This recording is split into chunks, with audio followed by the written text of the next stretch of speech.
उस साल ठंड कुछ ज्यादा ही थी। ऐसी ठंड जो शरीर में नहीं, यादों में उतर जाती है। गांव दिन में शांत था, लेकिन रात होते ही हर दीवार कुछ न कुछ छुपा लेती थी। गांव के किनारे एक पुरानी हवेली थी, जिसके नीचे एक तहखाना था। लोग कहते थे वो तहखाना जमीन के नीचे नहीं, वक्त के नीचे बना है।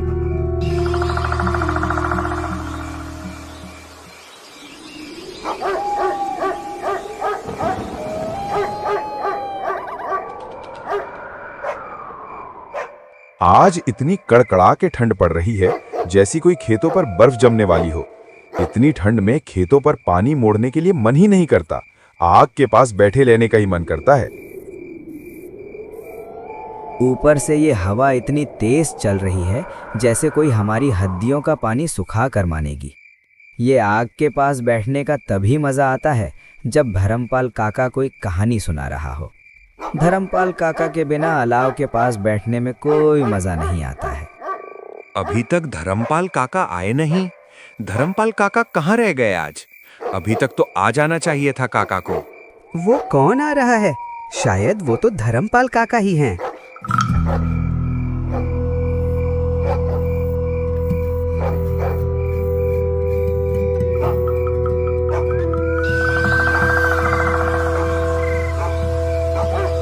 अरे काका, आज आपने इतनी देर कहाँ लगा दी? आज खेतों पर से आने में देर हो गई थी क्या? अलाव की लौ हिल रही थी और उसकी रोशनी में धर्मपाल काका की आंखें कुछ ढूंढती सी लग रही थी। 3 लोग चुपचाप बैठे थे। एक बोला, काका, उस हवेली वाली कहानी सुनाओ जिसका जिक्र आप कभी नहीं करते। बेटा, आज मैं जो कोई कहानी सुनाऊंगा वो कहानी नहीं है, मेरी एक आप बीती घटना है। काका ने अलाव में लकड़ी डाली, चिंगारियां उड़ी। धर्मपाल काका बोलते हैं, ये बात आज से पूरे 19 साल पहले की है। हवा की सनसनाहट उस रात मुझे उस हवेली के तहखाने में जाना पड़ा था। हवेली बरसों से बंद थी। दरवाजे पर जंग लगे ताले थे, लेकिन नीचे जाने वाली सीढ़ियां खुली थीं।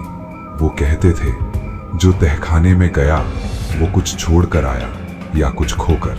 मजबूरी। गांव के पुराने कागजात उसी तहखाने में रखे थे। सभी गांव वालों के कागजात उस पुरानी हवेली में ही है। उन कागजों को हवेली से लाना बहुत जरूरी है, क्योंकि कागजों को आगे देकर गांव में कुछ काम भी करना है। और हवेली में जाना खतरे से खाली नहीं है। उनको कौन ला सकता है? अरे धर्मपाल, अब तो कागजों को तुम ही ला सकते हो, क्योंकि हवेली के अंदर बहुत खतरा है और हवेली में कुछ भी हो सकता है। और तुम जवान हो और कागजों को तुम जल्दी से लेकर जाना।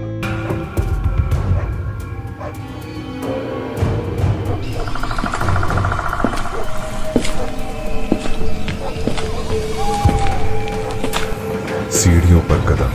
हर सीढ़ी के साथ हवा और ठंडी होती गई। तहखाने का सन्नाटा। अरे यार, इस हवेली में कितनी खामोशी छाई हुई है। ऐसा लगता है जैसे ये हवेली कुछ छुपा रही हो। पर सुना है कि इस हवेली में रात में आवाज आती है।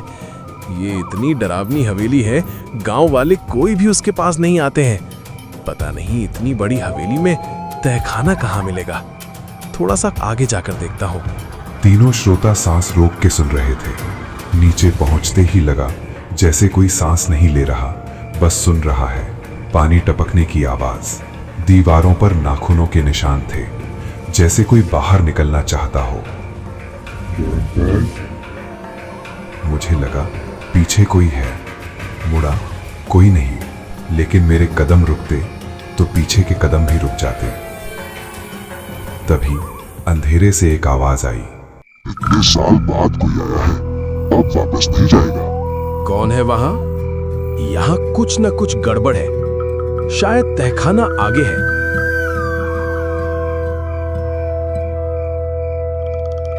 मैं समझ गया, तहखाना खाली नहीं था। भयानक सच। दीवार से एक परछाई निकली, आधा चेहरा मिट्टी में धंसा हुआ, आंखें खुली लेकिन पलके नहीं। मैं भी 19 साल पहले नीचे उतरा था और ऊपर कभी नहीं गया। हवा भारी हो गई। काका, मुझे लगा समय रुक गया है। मेरे कानों में पुराने लोगों की आवाजें गूंजने लगी।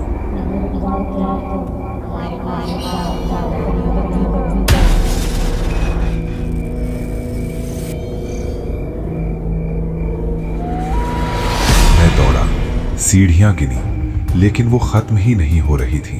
तेज सांसें, पीछे से हंसने की आवाज आ रही थी।